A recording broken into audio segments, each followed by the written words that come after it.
You are listening to a Clarkesworld Magazine podcast with your host and narrator, Kate Baker. Greetings, Clarkesworld citizens. I hope this podcast finds you well. This is our sixth story for the month of May 2023, issue 200. As always, thank you for your ongoing support of the magazine. We can't do this without you. I know that Neil, in prior editorials, has discussed the loss of some massive income come September. So we're going to need every bit. If you can do so, if you aren't already, and if you are, thank you so much. But if you haven't done so yet, please go to patreon.com/Clarkesworld. Even $1 a month or more can help us continue to bring you these wonderful stories each and every month. Our story is titled The Giants Among Us and is by Megan Chee.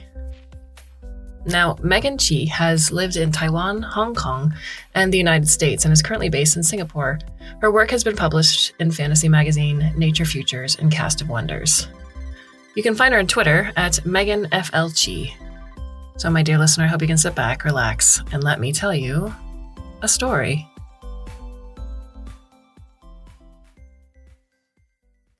On an island in the Northern Hemisphere, there is a small community called the Kadian.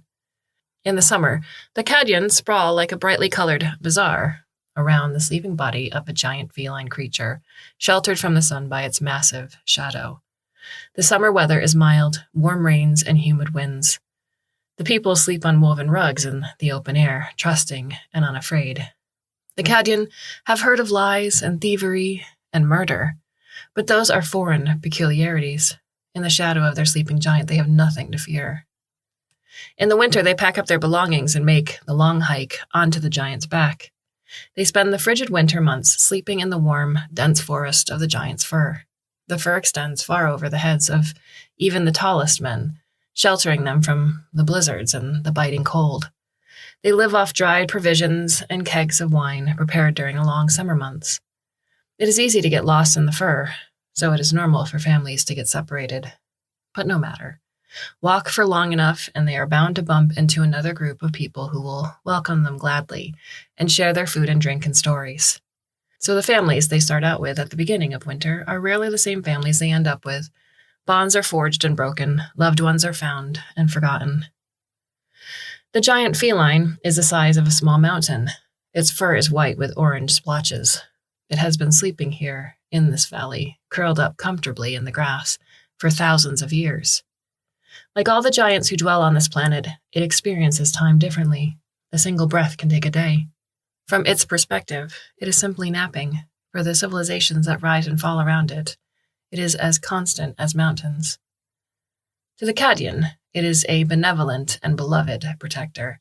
Children play with carvings in its likeness. Stories are told of its greatness. In their tales, it battles giant snakes and rescues giant maidens. If only we could speed up time and live as long as a giant, they always lament at the end of their tales. The things we would learn. Eventually, the giant will wake from its nap. It may stand and stretch and even walk. When that time comes, the Kadian will adapt. In winter, they will build ladders to reach the soft sanctuary of its fur, climbing just a little higher every year. In summer, they will move their tents and rugs to shelter beneath the shade of its body. Or perhaps the Kadian will dwindle. There are people voyaging across oceans to unknown lands, taking their songs and stories with them. Perhaps the Kadian will be long gone by that time, replaced by another civilization, or perhaps there will be nothing left at all. In the red deserts of the south, there lies the rotting corpse of a long-dead giant. This giant is roughly similar in appearance to the ordinary people of the planet, who call themselves men and women. Like them, it is bipedal, with 2 arms, 2 legs, a torso, and a head. It lies on its back, hands curled around a massive stone sword, impaled through its chest. Its mouth is stretched open in a perpetual silent scream. The people known as the carrion men live inside the giant's corpse. They are avoided by the other desert dwellers. Convoys of traveling traders take longer routes to avoid the stench of the giant's corpse. Wayward daughters are cautioned.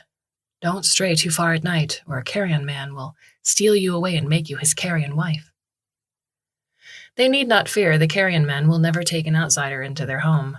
They consider themselves the chosen people, no outsider is worthy of entering the corpse of their fallen god. They carve structures into the giant's bones. Families live in small hollows carved into the giant's ribs. Children attend classes in a schoolroom carved into the giant's collarbone. Most of these structures are simple dens, but some are quite splendid. There is a cathedral carved into one of the black molars, a building with tiered roofs and tall pillars. I visited that cathedral of teeth once in secret, rendered invisible by cloaking technology.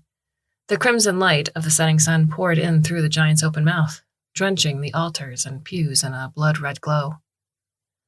The carrion men lay their dead out on the sand dunes in the light of the twin moons. They collect sandworms and beetles and other small scurrying creatures and let them burrow into the dead bodies. To live and to die and become a home for smaller creatures is their highest honor. It is a misconception that the carrion men eat nothing but the rotting flesh of the giant. They do sometimes for ritualistic purposes. They have their ancient methods of fermenting meat beneath hot sand or cooking it over spitfires on sacred occasions. But most of their diet consists of the fungi that grows on the corpse. I tried it once, the strange cuisine of the carrion men. Disguised as a local from a nearby town, I befriended a young carrion man who was off exploring the desert, several miles away from the giant. He dared not take me back to the giant's corpse, but he sat with me on the dunes and told me stories of his people. And one day he brought me a bowl of mushroom stew. The best mushrooms grow in the brain, he told me. Back on board the research vessel in orbit around the planet, I shed my disguise. In my natural form, I do not eat solid food, nor do I experience physical sensations the way I do in the artificial body I wear when I visit the planet. But sometimes now, quite irrationally, I crave food. I remember the taste of that mushroom stew. The research expeditions of Project Harmony are scattered throughout the galaxies, studying planets that have evolved multiple intelligent species. Are they at war like we are? Do they raze each other's civilizations to the ground? Are they codependent, or do they coexist in precarious balance? What conditions are conducive to a harmonious relationship?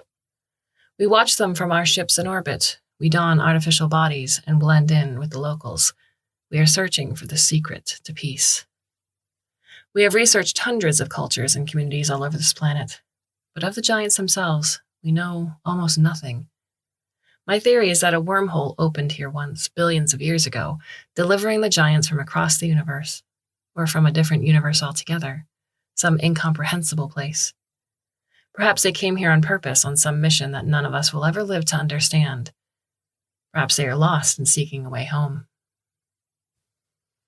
I dream sometimes of staying on this planet for 1,000 years, 1,000,000 years, just watching, waiting. With time, the secret of the giants will unfold. But there is no time. Soon they will call us home. On a beach on the eastern shore, two giants are locked in a battle. A serpent rears out of the sand, scales glittering silver, bearing rows of razor teeth. A warrior bears down upon it, a giant with the torso and head of a man sitting atop 10 segmented legs. It wields a spear in one hand, angling back to throw. The giants are in the midst of a well-trafficked sailing route between two countries. These two countries have different attitudes towards the giants. The ships from the Blue Mountain coast veer as far away from the giants as possible. When they pass the giants, all the sailors go below deck, muttering prayers and gripping talismans. In their folklore, they call the giants the slow beasts, invading their realm from some dark, strange otherworld. The ships from the scattered isles, however, greet the giants like old friends. They hold climbing competitions every year. Sailors gather on the shore, drinking and cheering as representatives from each ship clamber up the warrior giant's armor with the help of rope and pulleys. Once, a bold young sailor declared he would climb the serpent and stand atop its head. He made it a quarter of the way up its scaly body before slipping to his death. They still toast to him every year. I dream of my home world. I see the pink sun setting over oceans of gelatinous amber and beaches of glass. I see cities built on solid clouds of spores floating through air currents. I see the other flying across the orange rippled sky in a massive swarm, their bodies blotting out the sun. I hate the other. I cannot pretend otherwise. It is a hatred as instinctive as pain and hunger. Just the sight of them, their shiny black exoskeletons, their segmented limbs, their translucent wings, their 8 red eyes, triggers a visceral disgust. They are just as repulsed by us, the wet, shimmering texture of our gelatinous bodies, our retractable eye stalks, the way we glide across the surface of viscous ocean as easily as we do over solid ground. I think we all understand deep down that neither side is evil, but there is something primal inside every single one of us that looks at the other and says, that thing should not exist. I've never been in physical proximity to one, but we send translated messages across light years, sharing the results of our findings. When the other is distilled down to nothing more than lines of text on a screen, I sometimes forget that I'm conversing with my enemy. Project Harmony includes researchers from both species, although never on an expedition to the same planet. We are funded by an anonymous benefactor who refuses to even disclose their species. The general public considers Project Harmony a waste of time and resources. What do we hope to find on these alien worlds? Surely we won't stumble across some blinding insight that will make us look at the other and see sisters instead of abominations. There are only 2 real solutions. Either one species can migrate to another planet, or the war will continue until one side is exterminated. And the first is impossible. We will never come to an agreement on which of us should be the ones to leave. When we return, we will be looked upon with suspicion. Maybe, with enough time, they will forget about Project Harmony and let us assimilate back into society. Or maybe we will be shunned for the rest of our lives. My colleagues discuss it sometimes, uneasily weighing the risks and rewards of a decision already made. But I have never questioned it. If not for Project Harmony, I would have never knelt in the Cathedral of Teeth nor tasted mushrooms. I would never have seen the giants. My research counterpart on one of the other's exploratory vessels writes to me about the planet they are studying. On that planet, 2 species have evolved in peaceful tandem through the ages. Or perhaps it is more accurate to say that there are 2 singular entities, a forest and an ocean. The forest stretches over the landmass of the planet, each tree a single cell in a vast sentience. The ocean is filled with tiny algae, connected in a massive, undulating web that over time has learned to reason. The forest and the ocean speak to each other. Every second of every day for eons, they speak in their secret, intricate language.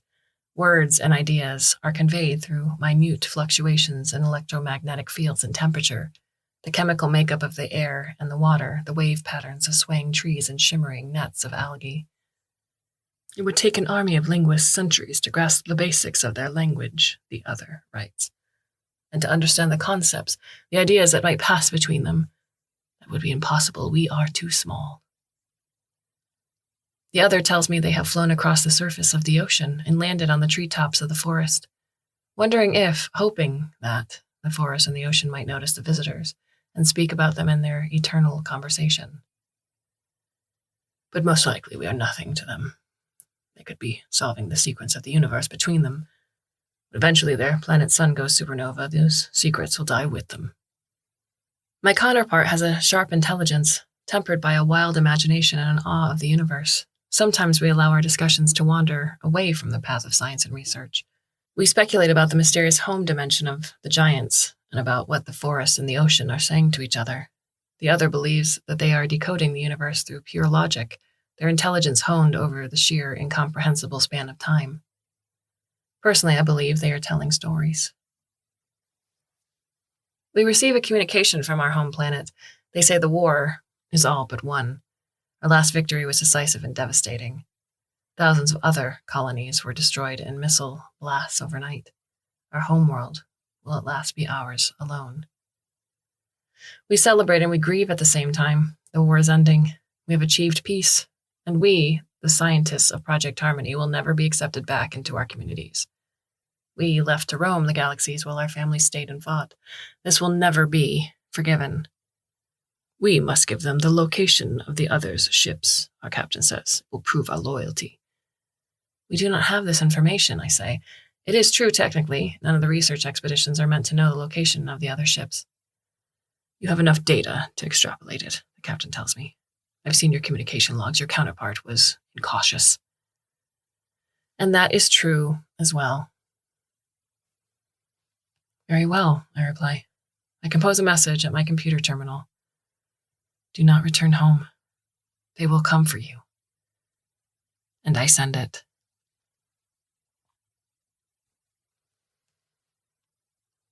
The island is on the verge of winter. I do not feel the cold the way that the natives do, but I know these conditions are suboptimal for my artificial body.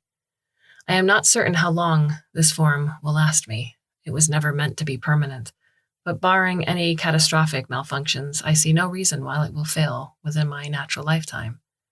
Still, I must be careful to maintain it as well as possible. I trudge through the tall grass. The ground is soft beneath my feet, the result of several days of relentless downpour. Soon, the meadow will be frozen solid. The last of the brightly colored tents and rugs are being packed up. The Cadian are making the slow trek to the giant, laden down with their belongings. They are saying their goodbyes to children and friends and lovers. They know that summer families rarely last through the winter, that their relationships will be reforged and reshaped as they huddle together through the cold. But it is all right. No one will be abandoned. Lost children will be cared for unquestioningly. There is a place for everyone on the giant's back. Stranger, a young Cadian woman, the enormous pack strapped to her back almost larger than she is, waves at me. There's a snowstorm coming. It'll hit within a few hours. Where are you headed? Nowhere. I'm passing by. The translator converts her speech into my language and vice versa, with only a slight lag between. She laughs. Passing by, on foot? The next town's at least a week away. You won't get far in this weather. She holds out a hand. You must shelter with us. I look up at the sleeping form of the giant cat. Its whiskers flutter in the frigid wind. Somewhere in a distant galaxy, my people have conquered our planet and are living in peace for the first time in our long and violent history. My shipmates have returned to meet their fate, hoping for leniency after marooning the traitor among them on a primitive planet. The last remaining survivors of the other species are fleeing for their lives, and a forest and an ocean are telling each other the secrets of the universe. I take her hand, and together, we walk toward the giant.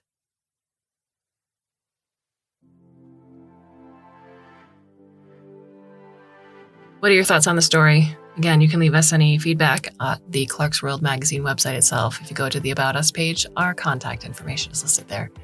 We have a few more stories left for you for the month of May. I do hope you can come back and join us, should you so choose. And until then, my dear listener, I bid you a very fond and hopefully very temporary farewell.